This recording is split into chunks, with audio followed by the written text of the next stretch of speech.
Our textbook really does not give much information about this particular direction of how to do things. So we're going to start with a question from your textbook. This is number 30.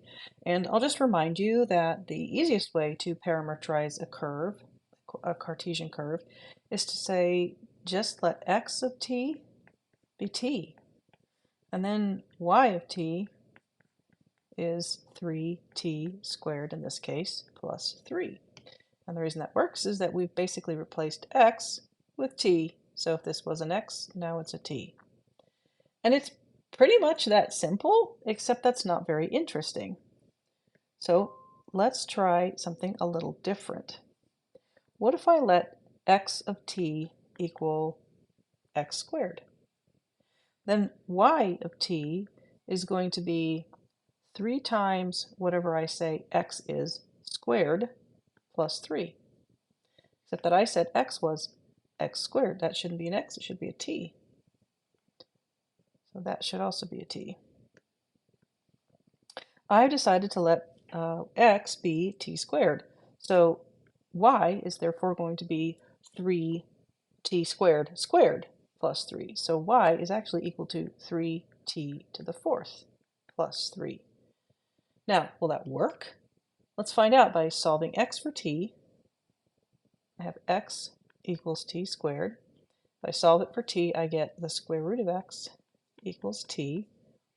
And then I'm going to take this thing that I now know t is equal to and replace t in my other equation, which will give me 3, so y should be equal to 3 times t to the fourth plus 3. What is t?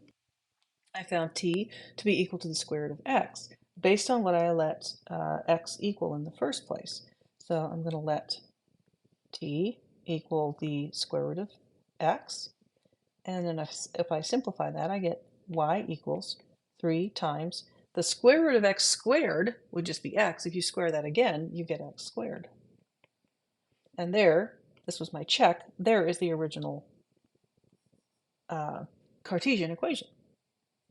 So this substitution will work. Let me tidy it up a little bit. What we actually have here is x of t equals t squared, and y of t equals 3t to the fourth plus 3. So I can get rid of this, and I can get rid of the check, the work that I did to check it. All right, let's try another one. Let's let x of t equal, oh, let's go crazy here. Let's call it the natural log of t. That means that y of t is going to be equal to 3t squared, 3x squared, right from here, 3x squared plus 3. But I said x was going to be the natural log of t. Well, there you have it. I can now write this y equation as y of t equals 3 times ln of t squared plus 3. I was tempted here for a second to bring that 2 down and make this a 3 times 2, which is 6, but I can't do that because it's not just the t that's squared, it's the whole natural log. So this is my answer here. If x of t equals the natural log of t, then y of t equals 3 times the natural log of t all squared plus 3. So there's a third version. Let's just do one more. Let's let x equal t minus 1.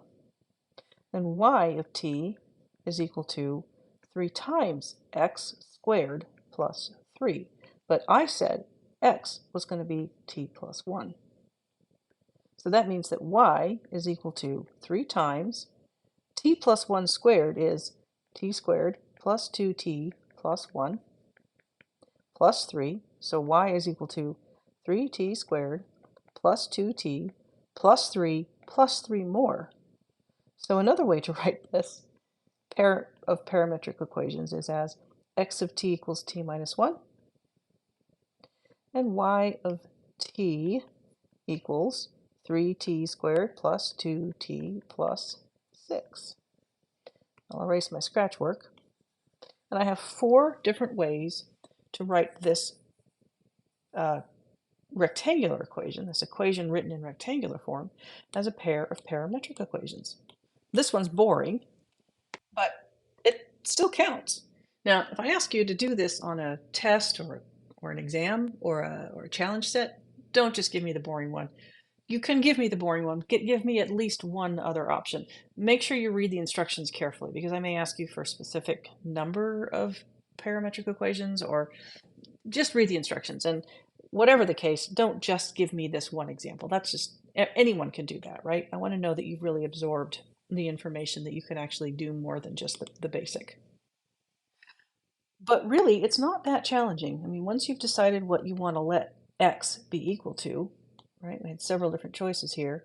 Figuring out what y has to go with it is simply a matter of replacing this thing right here, substituting this thing right here into the x.